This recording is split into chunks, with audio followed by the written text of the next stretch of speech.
Hi guys, Stork04 here with another Storks review. Today I will be doing Styx, Master of Shadows. It's quite an interesting game. I absolutely love the story. It is very deep, and it's got lots of things going on, so there's never a dull moment with the story. Apparently this game was a sequel.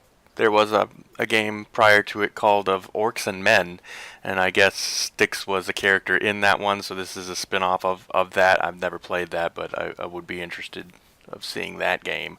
Also, they made a sequel of Styx as well. There's a Styx Shards of Darkness. I haven't played it yet, but I did buy that. There was a bundle pack with both of those games on the PlayStation Store for pretty cheap.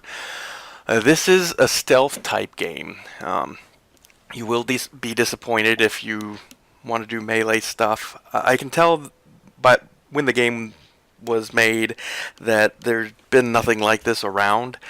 You can tell that when you play it, there'll be a whole lot of things that feel like Batman Arkham Asylum as far as the detective mode and how the level ups work and the power ups you get. So it's almost like they took this engine and just improved on it.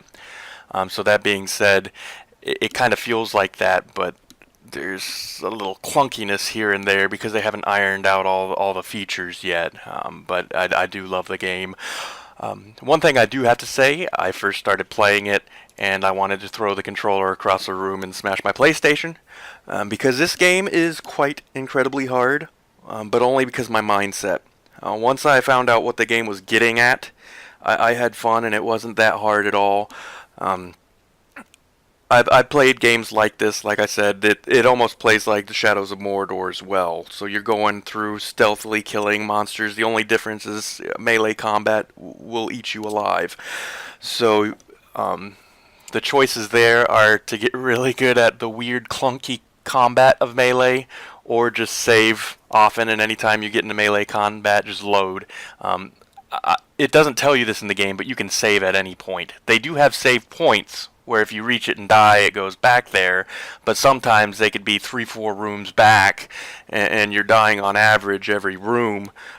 So normally what I do is I clear out a room, save it, clear out a room, save it, and once I started doing that, it was fine, and it was a lovely game. As far as the melee combat goes, you don't really fight back. The only thing you can do is defend, and once you've parried and defended a certain amount of times, that's when you can just instantly go in for a kill.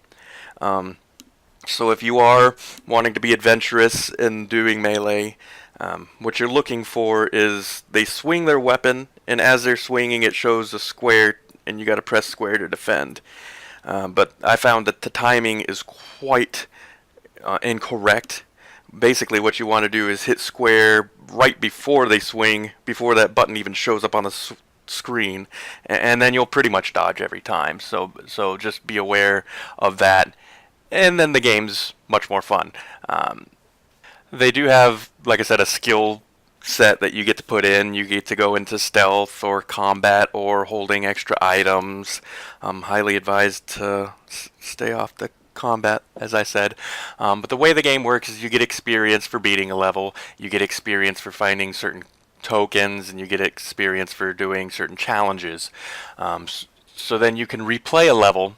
If you replay a level and do the same exact thing and not get any extra challenges, you won't get any additional experience. But if you replay a level and beat a challenge that you didn't previously, that's when you'll get more experience to buy more things.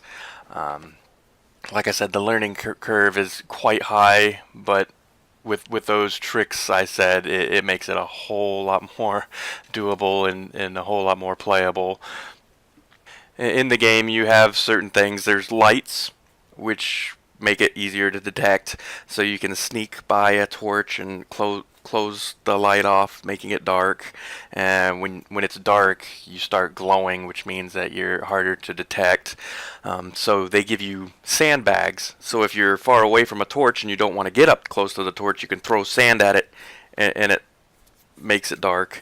You do have daggers. You can have 2 daggers, and then you can upgrade with experience you get, but at first you only get 2 daggers. It's basically an instant kill. You can choose the guy and throw a dagger and they die.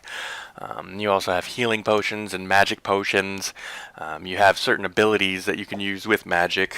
So I can't remember what they call it, but I call it detective mode. It's kind of like Batman. Everything turns blue, and then the important things turn orange.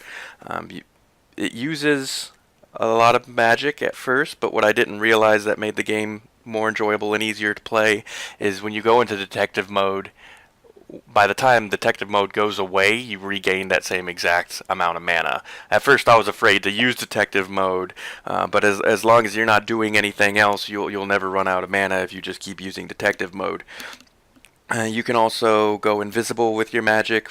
It's a real short time. It's like 2 or 3 seconds. It's just enough to run by a bad guy if they're walking around the corners. You can create a clone, and the clones can be used to activate certain puzzles. If there's a switch that's too far away for you, or if you have to switch 2 things at once, you summon your clone and use a switch.